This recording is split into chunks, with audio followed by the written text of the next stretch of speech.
and gentlemen, to JWF Monday Night Ignition. I'm your host, Silver Spoon, joined as always by the man who went to heck and lived the tale. It's Captain Tibbs. Thank you, Silves. Once again, we have emerged from the jaws of heck itself. And let me tell you, Silves, it was a night to remember. That's right, the landscape of the JWF certainly was changed last night. Your son, Chuck Tibbs, got hit with one of his own moves, the Trinity Bomb by Fieri, so our champion was able to retain the title. Hollywood Hulcher walked out of his best of 7 series and out of the devastating Heck in a Sec match with the victory over Danny Roanoke. And I think the biggest shock of them all was Blake Tanner ending a 10-month, never-winning, constantly defeated streak when he won the Captain's Championship last night. And Tibbs, that was the biggest shock of them all when it came to me. Very surprising, Sills, but as I mentioned the night before, it looks like Blake Tanner has found a place that he can actually win matches, and that is in Heck in a Sec. That is right, but we do need to speak about the elephant in the room when it came to that match. Early on, we saw the Dylan. His arm was feeling a little bit weak during that match. And of course, that Bloody Eagle maneuver from Ghazi, double underhooking both arms, dropping Dylan onto his skull. Post-match, Dylan went to be visited by our doctors, who did unfortunately inform him that he did suffer a torn rotator cuff during that match, which means, unfortunately, the Dylan is out of action for the foreseeable future. But right now, I gotta wish the best of luck to our former Captain's champion. Oh, absolutely, Sills. Rotator cuff injury, it can be pretty gruesome. That could be months of recovery time just to get back to your old strength, let alone the actual pain that you feel and the fact that you can't even lift your arm above a certain level. That's right. I mean, you got to remember the end of that match. Even despite the torn rotator cuff, despite the injuries, Dylan was still crawling, still attempting to break up that pinfall where Blake Tanner had Ghazi pinned down to the mat, but unfortunately he could not make it in time, which is why Blake Tanner is our new Captain's champion. But you got to think, it's called Heck in a Sec for a reason, and Dylan went through heck being tossed from the top of the cage, not once, but twice. I mean, the man went through absolute hell last night. Exactly, Sills. That is what part of the pay-per-view is. That's why that show is one of the most gruesome of the year. That's why it does have usually the highest injury rate per capita that we have. I made sure that everybody signed all the waivers, so don't worry.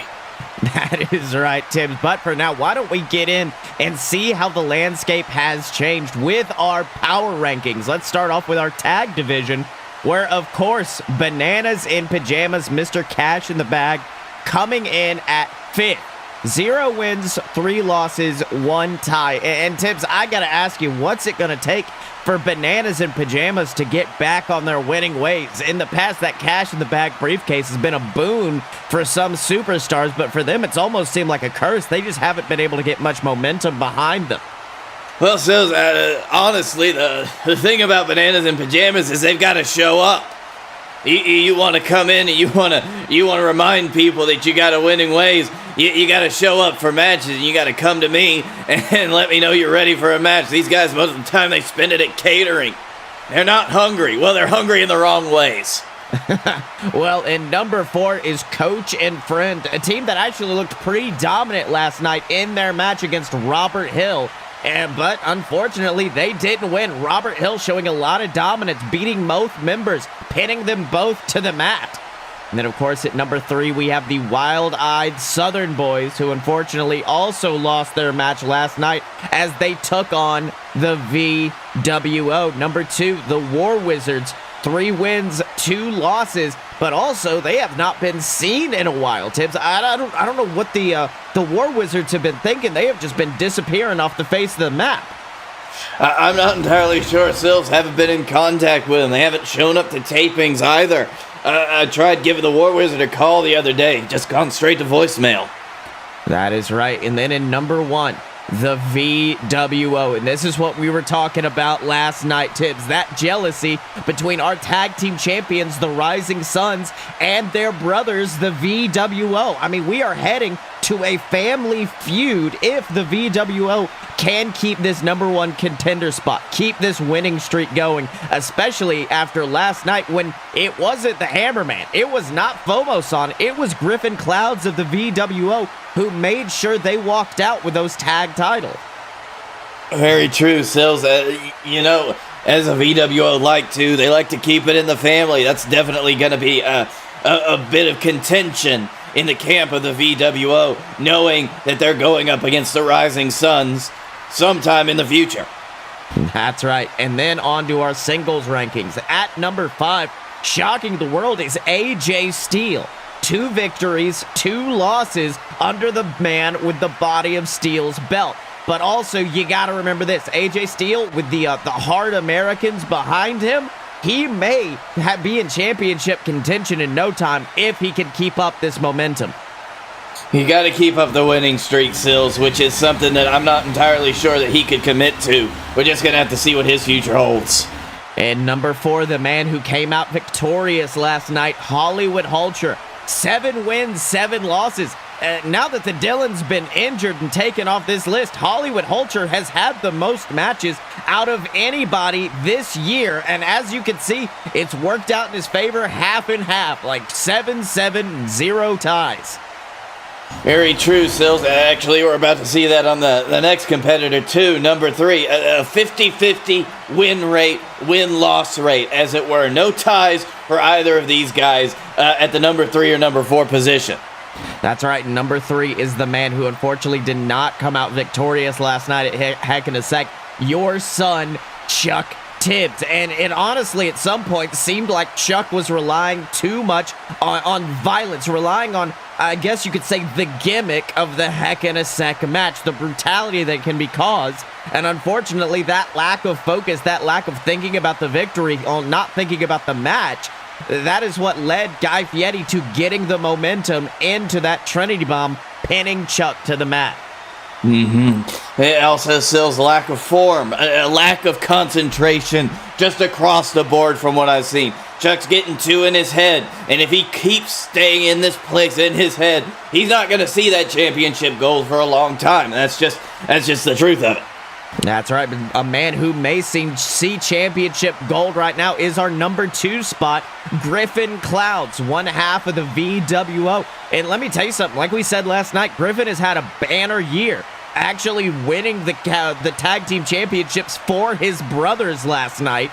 He is now also number 2 in the singles rankings. Griffin may be well on his way to being the first competitor to hold the JWF championship and the tag team championships if he can keep it up.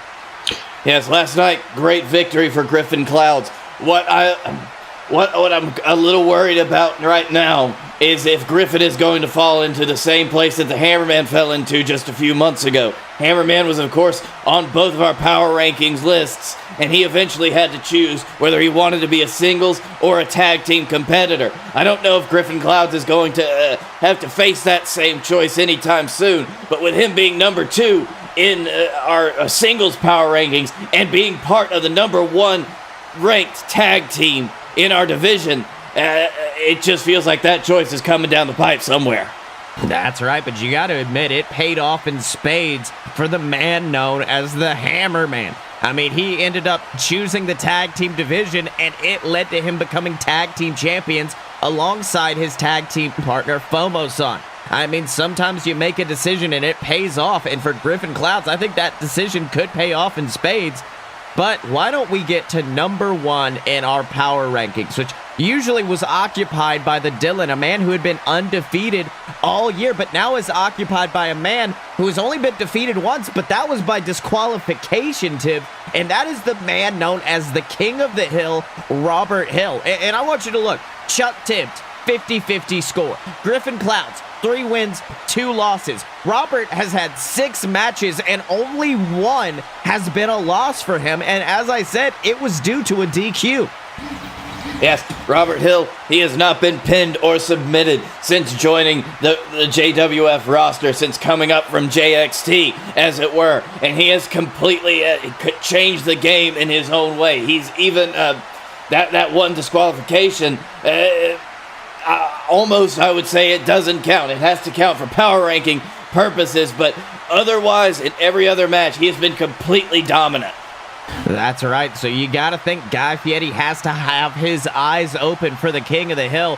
But one man who definitely has had his eyes opened lately is the man known as Hollywood Hulcher. A man who we've seen grow through this best of 7 series with Danny Roanoke. He started out as a hot-shot young upstart, and it's almost seemed like he's gained the mind, the intelligence of a veteran through that best of 7 series. I think you're right, Sills. He's got more confidence in the ring. He's definitely improved his style. He's improved his moveset. He's improved just about everything about himself as a performer through this best of 7 series. And I think he's going to be a real contender from now on. That's right. But what is next for Hollywood Hulcher? That was the big question last night, and it continues through to today, which is why we have sent one of our top interviewers to hear from Hollywood Hulcher ahead of next month's pay-per-view. Let's have a listen. Ladies and gentlemen, Don the Don McDonald backstage here with the man who came out victorious last night at Heck in a Sec, winning the best of 7 series against his rival Danny Roanoke, Hollywood Hulcher. Now, Hollywood, me and everybody else, we gotta know, what is next for the man from Hollywood? Look, McDonald, I just can't believe it. I mean, Heck in a Sec, that devastating structure, one of the most painful things I've ever been through. And in my match last night, I stepped against a legend. I stepped against Danny Roanoke, and I still can't believe it, but I won. I actually won. I beat him. I know that I talked a big game beforehand, but really, this is one of the biggest long shots I've ever taken in my career, and I did it. I beat Danny Roanoke. Well, ladies and gentlemen, welcome to the interview. Danny Roanoke, the man who was defeated last night at Heck in a Sec. Danny, do you have any words? Stand up straight and have some confidence, Hulcher. You beat me fair and square last night. You tapped me out, and now you're acting like you don't deserve this victory. Look, I get it. You don't want... You want to seem humble to the JWF universe. You want to seem likable, but don't you dare act like you didn't work for that victory. That discounts everything that you and I left in that ring for 7 different matches. What happened at Heck in a Sec was not a fluke, Mr. Hulcher. It was your proving ground. It was your opportunity to prove me wrong and shut me up, and you did exactly that. So cut it with your humble little fighter crap, because we all saw you go to war last night. Have some damned confidence and some respect in yourself. Because I know I certainly do after last night. Whoa. Thank you, Danny. That means a lot. Can't wait to do it again. Oh no, we've wrestled 7 times over the past 2 months. I think we can take a break for now. Well, that was, unexpected, McDonald, but, listen, as far as the future goes, I guess we'll just have to find out now, won't we? Well, Tibbs, I think that might be the most shocking moment of the week. Danny Roanoke finally showing a bit of humility and agreeing that Hollywood Hulcher has grown and definitely proved himself at Heck in a Sec. What a shot! Of course, Sills, that is what you want to see in any type, in a wrestler. Growth actually building on their own foundation. This is what we're all here for, to see performers become their best selves. That's right, but one performer who certainly did not show his best side last night was the man known as the Hammerman. I mean, his brother, Griffin Clouds, he climbed that ladder to win his tag titles for him, to basically win the match for him. And what did we see? The Hammerman actually punched Griffin off the top of the ladder, said, "I'm going to do it myself," and it almost led to their loss. True. Honestly, in a match like that, it's hard not to let your own personal feelings get in the way. Like what happened with the Hammerman, a little bit of sibling rivalry started to take over, especially when it wasn't the Hammerman or Fomosan who was going for those belts for the win. And the Hammerman, it almost took control of him, like the moment when he shoved his own brother off of a ladder.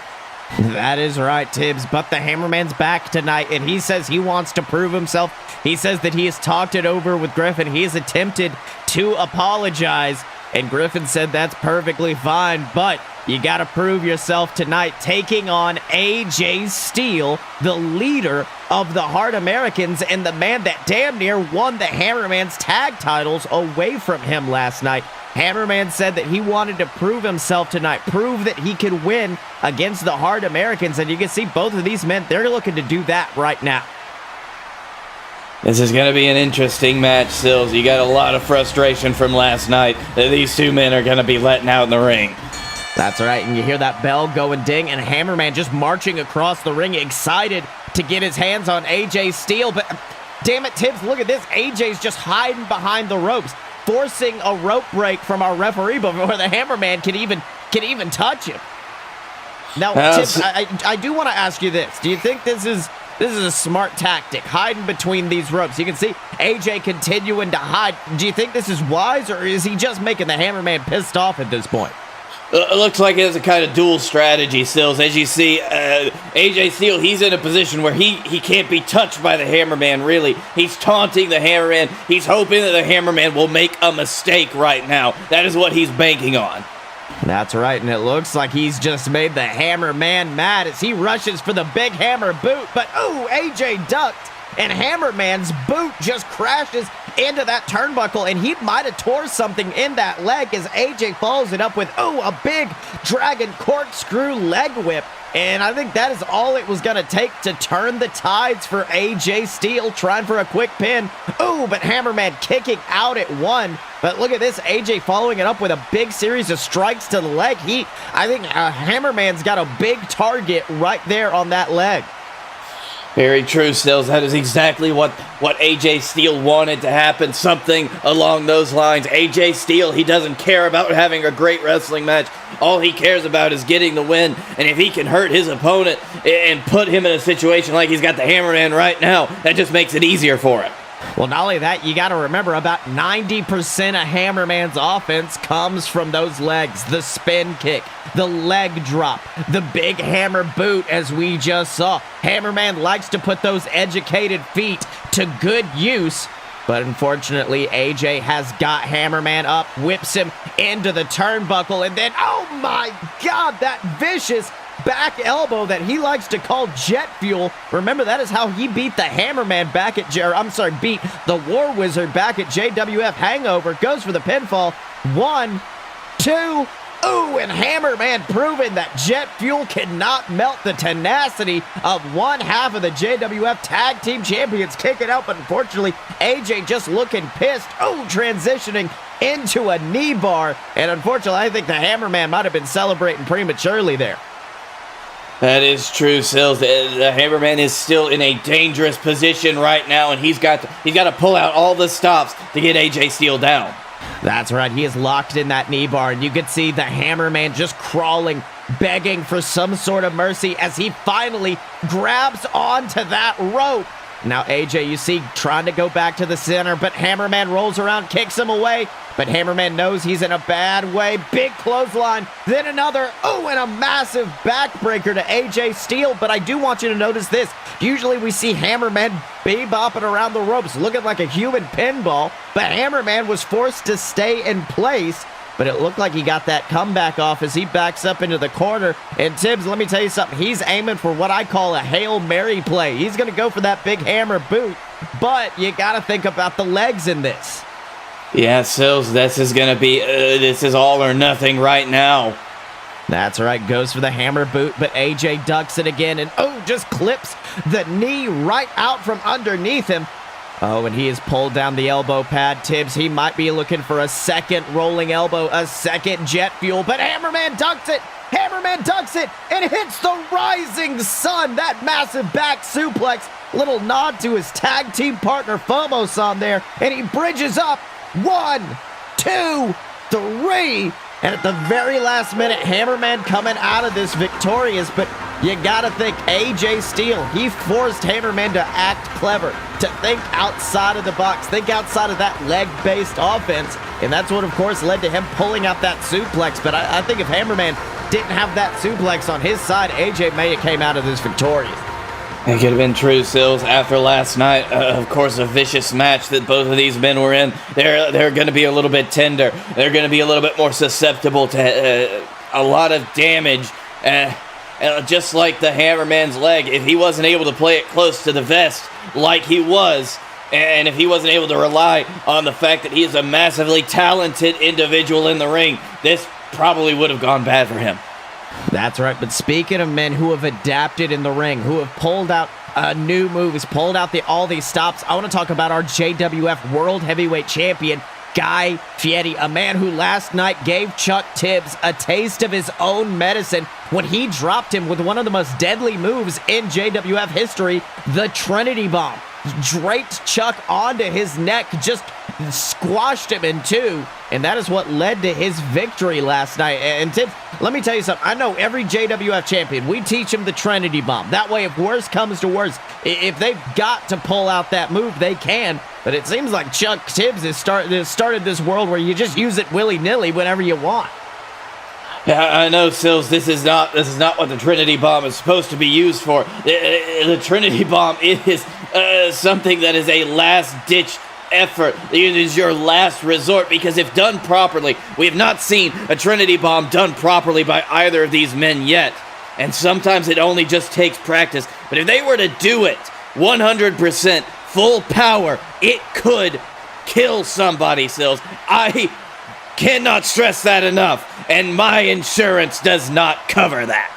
Well, the last successful Trinity Bomb, I have to say, was ironically enough just about a year ago to the date at Los Trios Tangos, and it was ironically delivered by Chuck Tibbs. He took out Mojo Gruff with that move, albeit with the assistance of you and Momoa Curry, but he's used that move to success in the past, but last night Guy Fieri proved he could use it just as well. And our champion is actually backstage right now with one of our top interviewers. So why don't we hear from the king of Flavortown? Hello everybody, Honey Pot McPeanut Baby here, with the man who successfully defended his title against Chuck Tibbs last night in a Heck in a Sec match, Guy Fieri. Now Guy, having stepped into that devilish structure, now I have to ask, what is next for the king of Flavortown? What's next for Guy Fieri? What's next for me? That's what you want to know? It's to assert myself, Honeypot. Assert myself as the legend that I am. You see, I've been waiting 3 long years for this moment, Honeypot.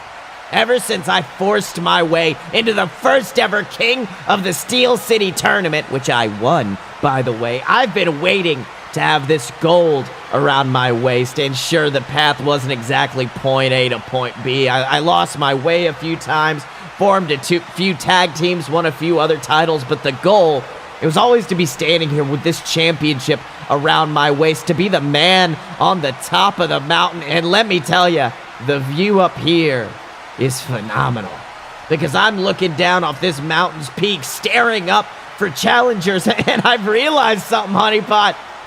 Nobody can touch me. No one can even come close to Guy Fieri, which is why this year at Los Trios Tangos, Oh, Tibbs, look at this.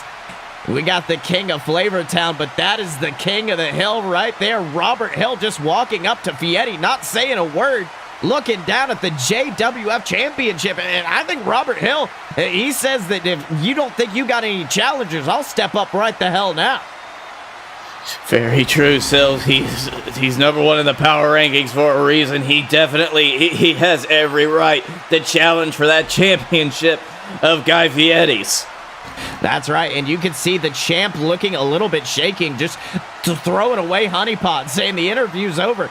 Guy Fieri certainly seems shaken by this, and let me tell you something, I certainly would be too if that big beast of a man who defeated a legendary tag team last night, not once, but twice. I think Fieri has got his title reign may be on a time limit now. It's just when Robert says it's over.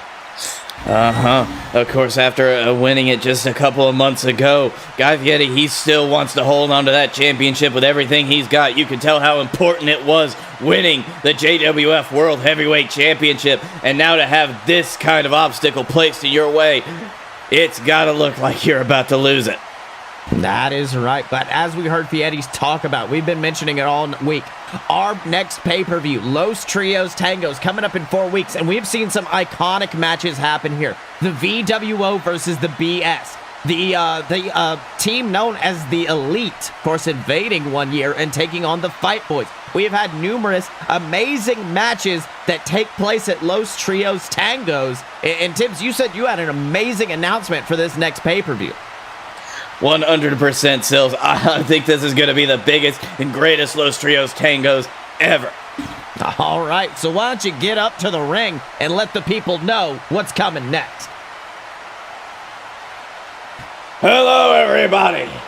It is that time of year again. Los Trios Tangos season. One of my favorite pay-per-views of all.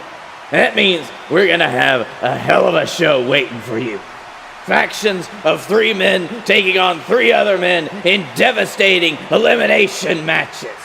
Championships are going to be decided at this pay-per-view. Wars will be waged. And I've got a great announcement to kick things off this year, and that is that we will finally beat... Oh, ladies and gentlemen, that's the music of the Night Terror himself, Ghazi, the man who injured the Dylan last night, the man who came out unsuccessful from Heck in a Sec, but also he seemed unfocused lately, and it looks like that his lack of focus has been due to the higher power returning, and I think Ghazi's coming out with some news on that. No. Tibbs. No, it's not your time. You need to get out of the ring, Tibbs. They're going to be furious with us if you don't get out of the ring, Tibbs. You need to get out of the ring. They're going to be angry with me. Ghazi, what the hell are you talking about? He's here, Tibbs. He's here. He's finally here. Whoa, ladies and gentlemen, the lights have gone out here in the JWF arena. I don't know what the hell Ghazi's going on about, but... Well, that's the music of the man who Ghazi broke the arm of back at Summerfest, Scotty Moore. And what the hell is Scotty thinking? He is shaking hands with the devil himself. But... Oh, no. Hey, everybody! Welcome back. Yes, thank you. I know, I'm back. Oh, wait, hold on. Wait a minute. Ever since Ghazi started calling me the higher power, which was not my idea, by the way, his emo ass really liked it, but I really have wanted to do this. It's me, Tibbs! It's been me all along! I'm the higher power, baby! Oh my god. Scotty, what the hell are you doing here?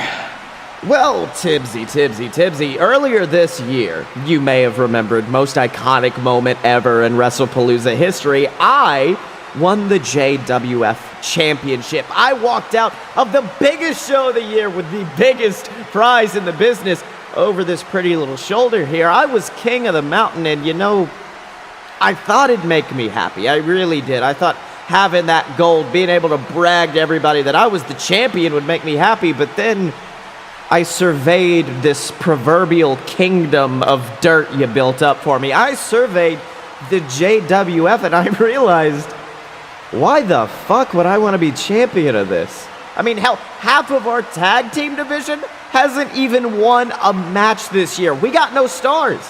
I mean, we got good hands. We got the Hammerman, the VWO guy, Fieri, but they're not stars. You know, they're not the caliber of performer that Momoa Curry was, that the Dylan was, that I am.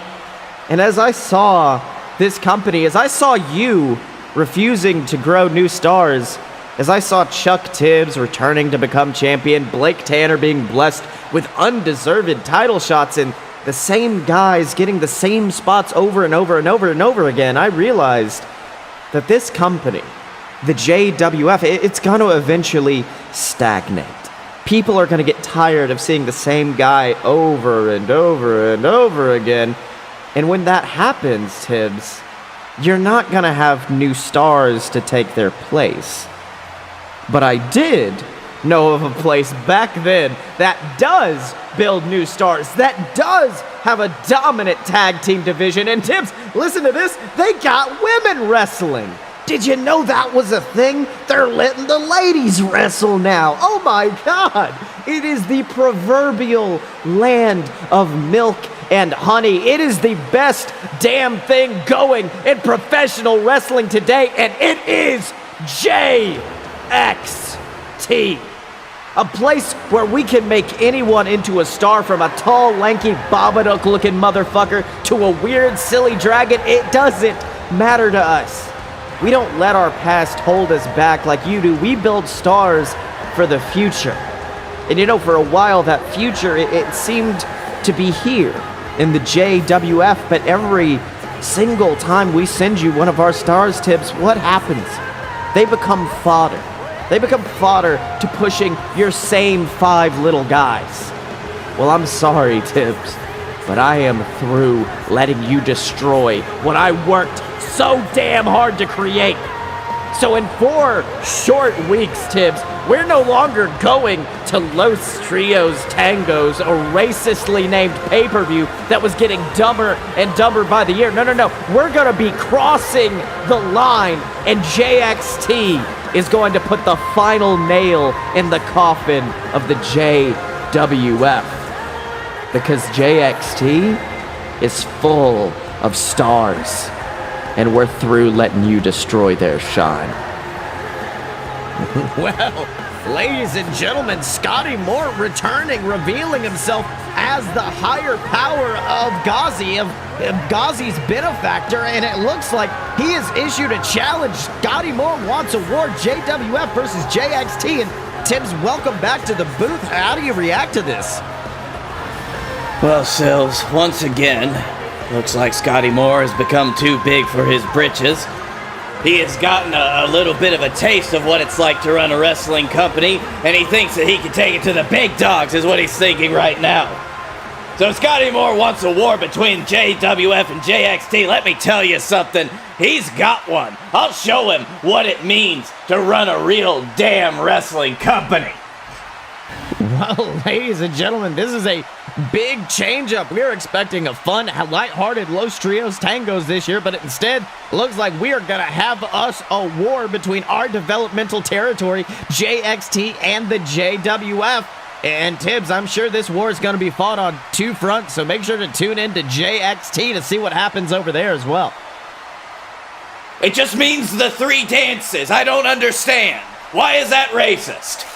I have no idea. Look, Scotty seemed very upset, but, oh, wait a minute, Tibbs, I haven't been informed that next week, after their encounter earlier, Robert Hill is going to be taking on Guy Fieri in a non-title match just to get some proving ground underneath him. And let me tell you something, it's non-title, but I still think Robert Hill is going to come out of that dominating. Of course, Sills, it's going to be a great match. And where did Robert Hill come from? JXT. Oh, look at that. Robert Hill, #1 on the power rankings. I don't know what else makes a star other than that. God damn it. I'm going to fucking destroy this little baby company before I have to get... I'm getting a little too animated, Sills. I need my milk. Okay, enjoy your milk. Why do you have milk? Okay, anyways, Until then, ladies and gentlemen, remember to support the JWF by donating at patreon.com/loadofbs. That gets you access to exclusive content and the BS Network Discord, where they're watching wrestling all the time. They're watching bad movies. They're going to Disney World on virtual trips. It's a great time at patreon.com/loadofbs. And the more you donate to patreon.com/loadofbs, the more money I will have to make JWF one of the best shows that you ever see on any network ever. That's right. And of course, remember to support us by picking up merch for your favorite superstars at merch.loadofpurebs.com. We got stuff for the Hammerman, for Captain Tibbs. We also do have shirts for JXT. If you would like to see show off where you side in this war, you can by picking up merchandise at merch.loadofpurebs.com. 100% sells. Although, I'm a little bit particular to the ones with my face on them. That's right. But until next time, he's been Captain Tibbs, I've been Silver Spoon, and this has been JWF Monday Night Ignition. And we will see you next time.